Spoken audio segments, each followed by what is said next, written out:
உந்தன் வார்த்தையா வாழ்வு வளம் பெறுவே நாளுவே அன்பு பாதையில் நடந்திடுவே தேவரே உந்தன் பார்வையால் என் உள்ளம் மலர்ந்திடுமே இயேசுவே என் தெய்வமே உன் வார்த்தை ஒழிந்திடுவே இயேசுவே உந்தன் வார்த்தையா வாழ்வு வளம் பெறுவே நாளுமே அன்பு பாதையில் நடந்திடுவே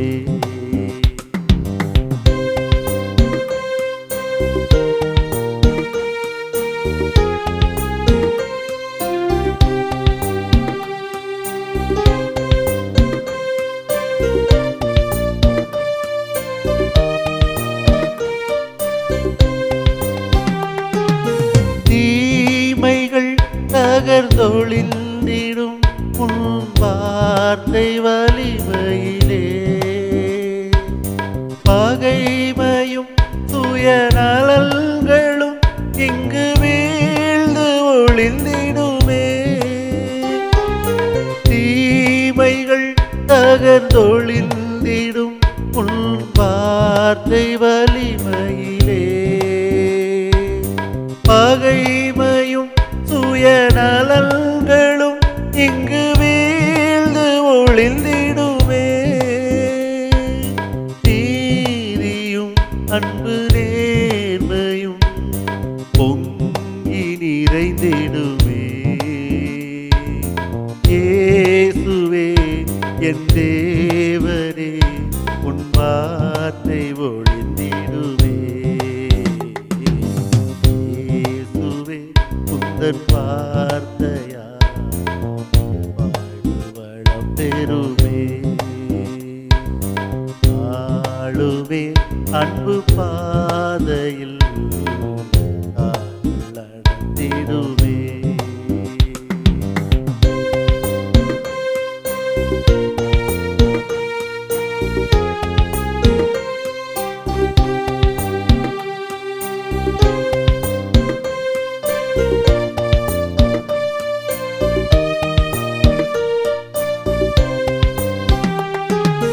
நல்மையில் இனி நிலை பெறும் என் சொல்லும் செயல்களுமே நம்பிடும் மக்கள் அனைவரும் ஒன்றாகும் நிலை வருமே நல்மையில் இனி நிலை பெறும் என் சொல்லும் செயல்களுமே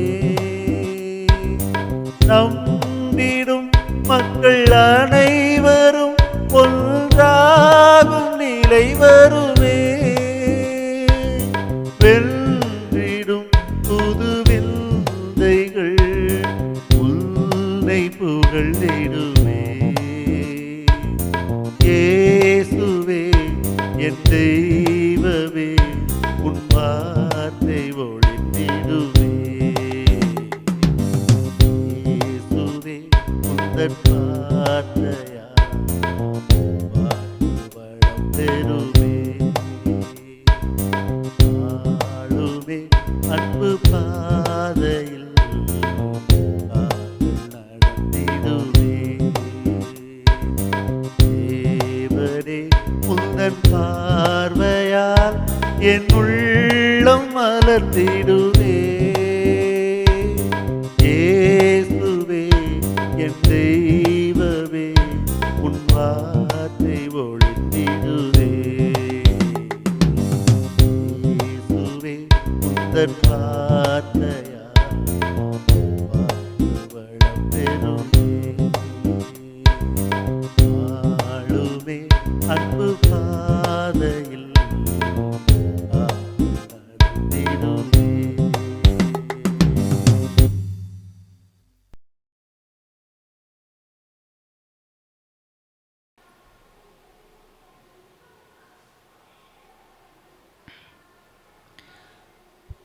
புனித லூக்கா எழுதிய நற்செய்தி அதிகாரம் 13 இறை திருவசனங்கள் 1-9 வரை. அவ்வேளையில் சிலர் இயேசுவிடம் வந்து, பலி செலுத்தி கொண்டிருந்த கலிலேயரை பிலாத்து கொன்றான் என்ற செய்தியை அறிவித்தனர். அவர் அவர்களிடம் மறுமொழியாக, இக்கலிலேயருக்கு இவ்வாறு நிகழ்ந்ததால் இவர்கள் மற்ற எல்லா கலிலேயரை விட பாவிகள் என நினைக்கின்றீர்களா? அப்படி அல்ல என உங்களுக்கு சொல்கின்றேன். மனமாறாவிட்டால் நீங்கள் அனைவரும் இவ்வாறே அழிவீர்கள். சிலோவாமிலே கோபுரம் விழுந்து 18 பேரை கொன்றதே, அவர்கள் எருசலேமில் குடியிருந்த மற்ற எல்லாரையும் விட குற்றவாளிகள் என நினைக்கின்றீர்களா? அப்படி அல்ல என உங்களுக்கு சொல்கின்றேன். மனமாறாவிட்டால் நீங்கள் அனைவரும் அப்படியே அழிவீர்கள் என்றார். மேலும் இயேசு இந்த ஊமையை கூறினார். ஒருவர் திராட்சை தோட்டத்தில் அத்திமரம் ஒன்றை நட்டு வைத்திருந்தார். அவர் வந்து அதில் கனியை தேடியபோது எதையும் காணவில்லை. எனவே அவர் தோட்ட தொழிலாளரிடம், பாரும், 3 ஆண்டுகளாக இந்த அத்திமரத்தில் கனியை தேடி வருகின்றேன், எதையும் காணவில்லை. ஆகவே இதை வெட்டிவிடும், இடத்தை ஏன் அடைத்து கொண்டிருக்க வேண்டும் என்றார். தொழிலாளர் மறுமொழியாக, ஐயா, இந்த ஆண்டு இதை விட்டு வையும். நான் இதை சுற்றிலும் கொற்றி எரு போடுவேன். அடுத்த ஆண்டு கனி கொடுத்தால் சரி, இல்லையெனில் இதை வெட்டிவிடலாம் என்று அவரிடம் கூறினார். இது ஆண்டவர் வழங்கும் அருள்வாக்கு. கிறிஸ்துவே உமக்கு புகழ். இறை இயேசுவில் பிரியமான எமதருமை சகோதர சகோதரிகளே, உங்கள் அனைவருக்கும் நம் ஆண்டவர் இயேசு கிறிஸ்துவின் பெயராலே நிறைவான ஆசீர்வாதமும் வாழ்த்துக்களும். இப்பொழுது வாசிக்கப்பட்ட இந்த நற்செய்தி வாசகத்தின் வழியாக நம் கடவுளின் அருளும் மனிதரின் முயற்சியும் ஒன்றிணையும் பொழுதுதாம் நாம் நிலைவாழ்வை பெற முடியும். அன்புக்குரியவர்களே, கடவுள் நாம் ஒவ்வொருவருக்கும் விடுதலை கொடுத்திருக்கின்றார். இந்த விடுதலையை நாம் பயன்படுத்துகின்றோமா அல்லது அலட்சியப்படுத்துகின்றோமா என்று இந்த வேளையிலே நாம் சிந்திக்க அழைப்பு பெற்றிருக்கின்றோம். நான் உங்களோடு 3 இறை கருத்துக்களை பகிர்ந்து கொள்ள ஆசைப்படுகின்றேன். 1, கடவுள் மனிதரோடு நடக்கின்றார்.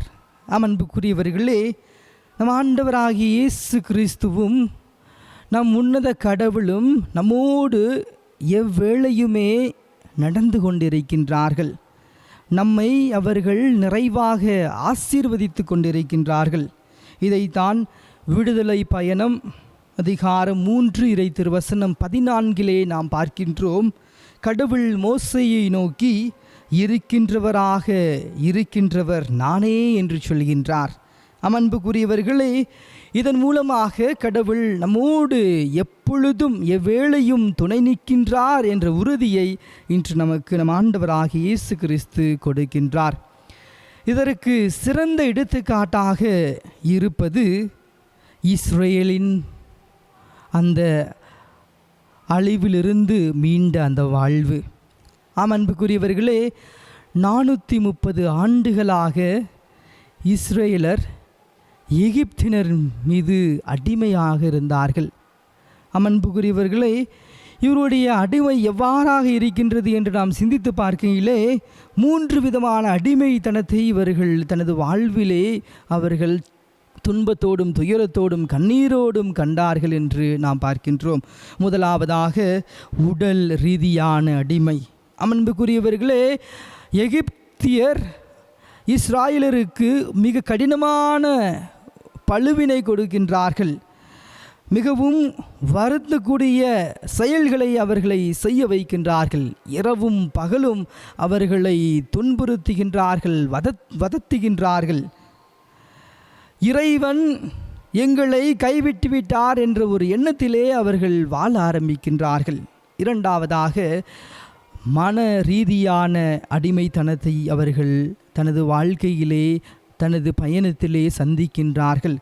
இந்த மனநீதியான அடிமைத்தனம் எவ்வாறு இருக்கின்றது என்றால் அச்சம் நிறைந்த வாழ்க்கையாக இருக்கின்றது. இறைவன் எங்களுக்கு வாக்கு கொடுத்தார், அந்த வாக்கு இறைவன் மறந்துவிட்டார் என்ற அந்த நம்பிக்கையை இழந்த மக்களாக அவர்கள் வாழ்ந்து கொண்டிருக்கின்றார்கள். இந்த வேளையில்தான் இறைவன் மோசேயை அவர்களுக்கு அனுப்பி பாலும் தேனும் பொழியக்கூடிய கானாய் தேசத்திற்கு அவர் வழிநடத்தி செல்கின்றார். அன்புக்குரியவர்களே, துன்பம் நிறைந்த அவர்களுடைய உள்ளம் இப்பொழுது மகிழ்ச்சியால் நிறைவு பெறுகின்றது. துன்பம் நிறைந்த அவர்களுடைய பாதை இப்பொழுது மகிழ்ச்சியால் நிறைந்து வழிகின்றது. அன்புக்குரியவர்களே, நாமும் பல நேரங்களிலே இந்த உலக போக்கிலே பல காரியங்களில் அடிமை வாழ்வை வாழ்ந்து கொண்டிருக்கின்றோம். பல செயல்களுக்கு நம்மை அடிமைகளாக்கி கொண்டு நாம் வாழ்ந்து கொண்டிருக்கின்றோம். அது பண ரீதியான அடிமையாக இருந்தாலும், அதிகார ரீதியான அடிமைகளாக இருந்தாலும், புகழ் ரீதியான அந்த அடிமைத்தனமாக இருந்தாலும், நம் ஒவ்வொருவருக்கும் உடல் அளவிலும் மன அளவிலும் ஆன்ம அளவிலும் வேதனையையும் கண்ணீரையும் கொடுத்து கொண்டு தான் இருக்கின்றது. அன்புக்குரியவர்களே, இந்த அடிமைத்தனத்திலிருந்து நம்மை மீட்டு நம்மை காத்து கொள்வது தான் நம் ஆண்டவராகிய இயேசு கிறிஸ்து. நம்மை காத்து கொள்வது தான் இந்த இறை வார்த்தை. நாம் எப்பொழுது இறைவனையும் இறை வார்த்தையையும் நாம் பற்றி பிடிக்கின்றோமோ அப்பொழுது இறைவன் நம் ஒவ்வொருவரையும் நிறைவாக ஆசீர்வதிக்கின்றார். இரண்டாவது இறை சிந்தனையாக கடவுளின் ஆசீர்வாதம் நம்மில் நிரம்ப இருக்கின்றது. நாம் தான் அதை எவ்வளவு பெற்றுக்கொள்ள போகின்றோம் என்பதை நாம் தான் முடிவு செய்ய வேண்டும். இதைத்தான் எபிரேயர் அதிகாரம் 13:8 நாம் பார்க்கின்றோம். இயேசு கிறிஸ்து நேற்றும் இன்றும் என்றும் மாறாதவராக இருக்கின்றார். அன்புக்குரியவர்களே, நாம் தாம் மனிதர்களாகிய நாம் தாம் இடத்திற்கு ஏற்ப நம்மை நாம் மாற்றிக்கொள்கின்றோம். நேரத்திற்கு ஏற்ப நம்மை நாம் மாற்றிக்கொள்கின்றோம். மனிதர்களுக்கு ஏற்ப நம்மை நாம் மாற்றிக்கொள்கின்றோம். இதற்கும் சிறந்த எடுத்துக்காட்டாக இருப்பவர்கள்தான் இஸ்ராயல் மக்கள். அன்புக்குரியவர்களே, அந்த வெயில் சூழ்ந்த அந்த பாலைவனத்திலே ஒன்றும் கிடைக்காத நிலையிலே கடவுள் அவர்களுக்கு மன்னாவையும் குடிப்பதற்கு தண்ணியையும் தாராளமாக கொடுத்தாரே, அதையெல்லாம் அவர்கள் மறந்துவிட்டு மோசே அவர்களுக்கு 10 கட்டளைகளை பெறப்போவதற்கு அவர் அந்த மலைக்கு சென்ற பொழுது இந்த மக்கள் என்ன செய்தார்கள்? கடவுளின் பாதையிலிருந்து அவர்கள் தூரமாக சென்றார்கள். வேறு தெய்வங்களை வழிபட ஆரம்பித்தார்கள். மாற்று மதங்களில் அவர்கள் தங்களையே சேர்த்து கொண்டார்கள். அன்புக்குரியவர்களே, இணை சட்டம் 1:2 நாம் பார்க்கின்றோம். எகிப்திலிருந்து கானா தேசத்திற்கு செல்வதற்கு வெறும் 11 நாட்கள் மட்டுமே தேவை. ஆனால் இவர்களுடைய அந்த பாவ நிலை, இவர்கள் கடவுளை அன்பு செய்யாத அந்த நிலை மூலமாக 40 ஆண்டுகள் அந்த கானாய் தேசத்திற்கு அவர்கள் செல்வதற்கு இறைவன் அவர்களை மிகவும் வருத்தத்தோடும் வேதனையோடும் கூட்டிச் செல்கின்றார். அன்புக்குரியவர்களே, நாம் எப்பொழுது பாவத்திலே சூழ்ந்திருக்கின்றோமோ இறைவன் நம் கண்களுக்கு தெரிய மாட்டார். நாம் எப்பொழுது அடிமைத்தனமான வாழ்க்கையிலே வாழ்ந்து கொண்டிருக்கின்றோமோ இறைவனை நாம் ஒருபோதும் பார்க்க முடியாது. இவை அனைத்திலிருந்தும் நாம் விடுபடும் பொழுது நிறைவான ஆசீர்வாதத்தை பெற்றுக்கொள்கின்றோம். இவ்வனைத்திலிருந்தும் நாம் மீண்டெழும் பொழுது நிறைவான அருளை நமக்கு அவர் தருகின்றார். அன்புக்குரியவர்களே, 3வது இறை சிந்தனையாக இயேசு நம்மை மாற்ற தயாராக இருக்கின்றார். நாம் மாற தயாராக இருக்கின்றோமா என்று நாம் சிந்தித்து பார்க்க வேண்டும். இன்றைய நற்செய்தி வாசகம் 2வது பகுதியிலே நாம் பார்க்கின்றோம். நம் ஆண்டவராகிய இயேசு கிறிஸ்து அத்திமர ஓமையை சொல்கின்றார்.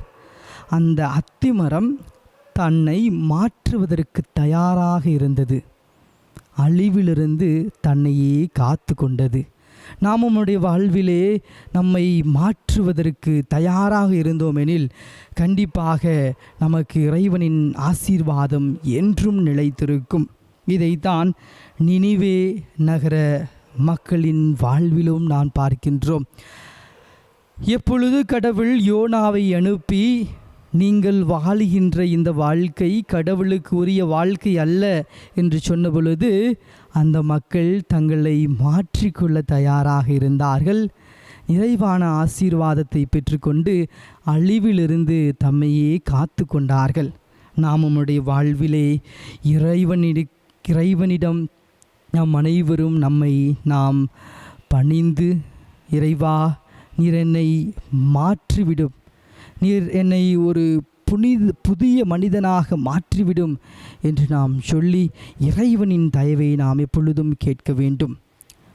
மேலுமாக இறை வார்த்தையிலும் இறைவனிலும் நம் ஒவ்வொருவரும் வேரூன்றி இருக்கும் பொழுது நம்மை அவர் நிறைவாக ஆசீர்வதிப்பார்.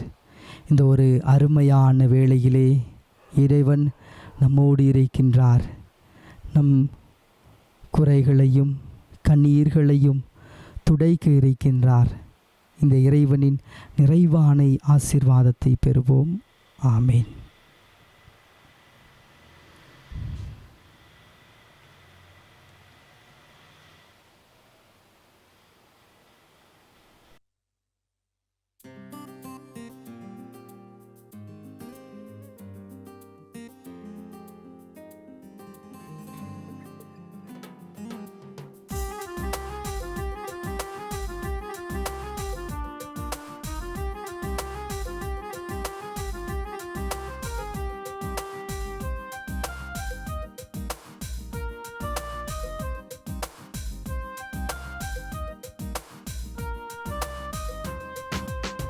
அன்பே அன்பே உயர்ந்தது, அன்பே உலகில் சிறந்தது.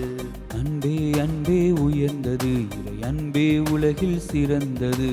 அன்பிற்காய் மனுவான, அன்பிற்காய் தனை தந்த அவர் அன்பே உலகில் சிறந்தது. அவர் அன்பே உலகில் சிறந்தது.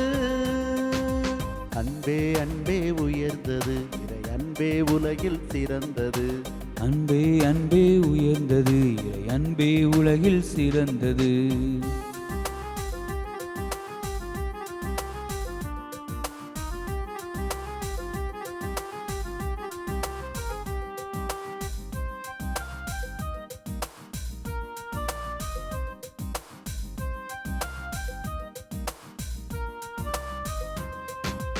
இறையன்பில் வேரூன்றி நான் பிறரன்பில் செழித்தோங்கி, அவர் அன்பின் ஆற்றலிலே நான் அவனியிலே காலூன்றி.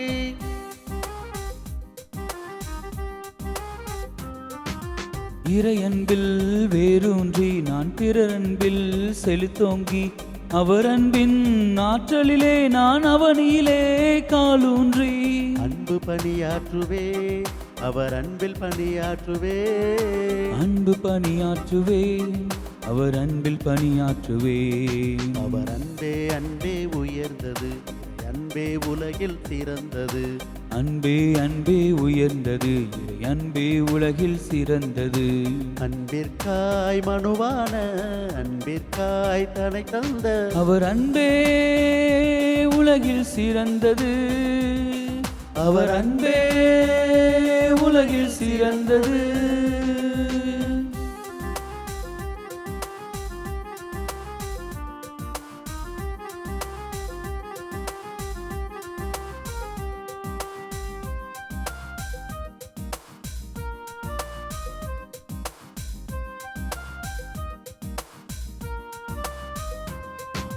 மதவெறியை வேறறுத்து தின மனித இனம் தன்னை நினைத்து, கல்வாரி சரித்திரத்தை நான் காலமெல்லாம் காத்திடவே.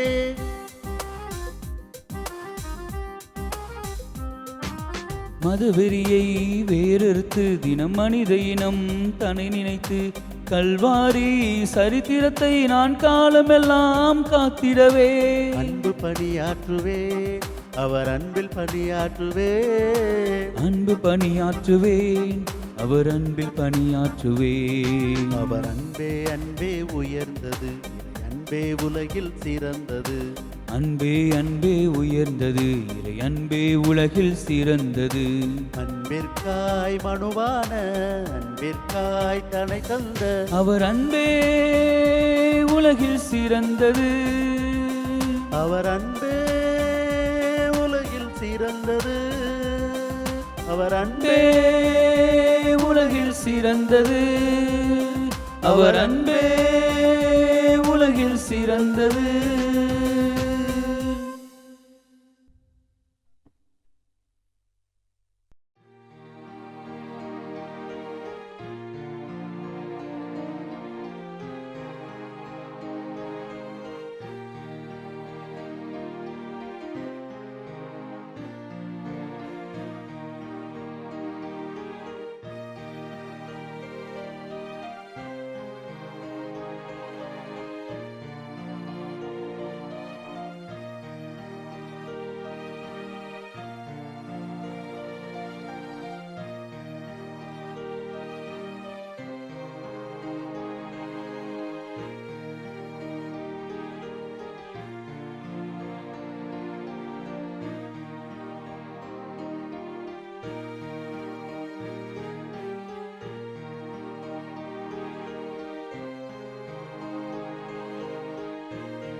விண்ணுலகில் இருக்கிற எங்கள் தந்தையே, உமது பெயர் தூயது என போற்ற பெறுக.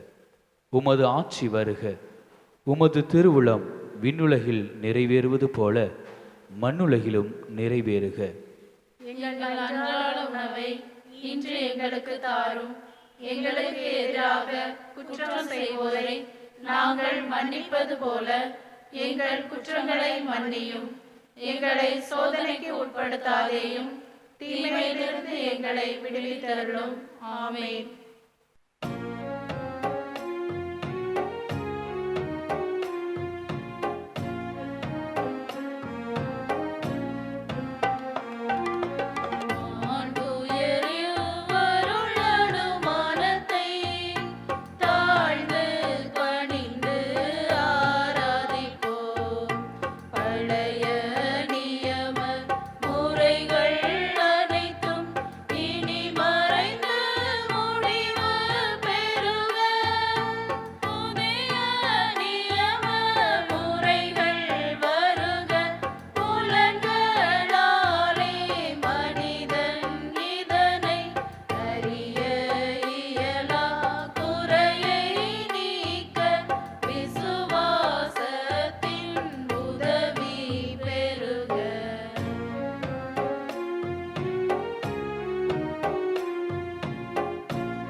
வானினின்று அவர்களுக்கு அப்பம் அளித்தீரே,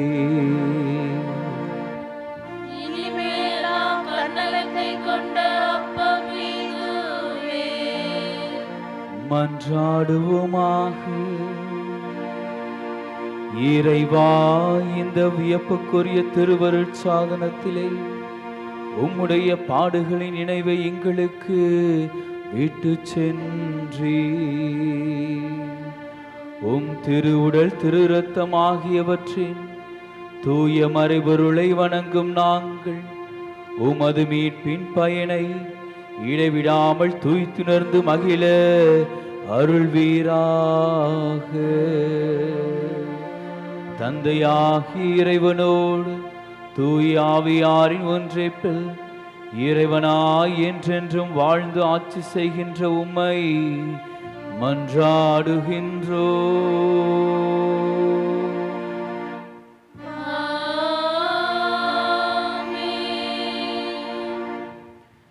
அனைவரும் தலைவணங்கி இறைவனின் ஆசிரை பெறுவோம்.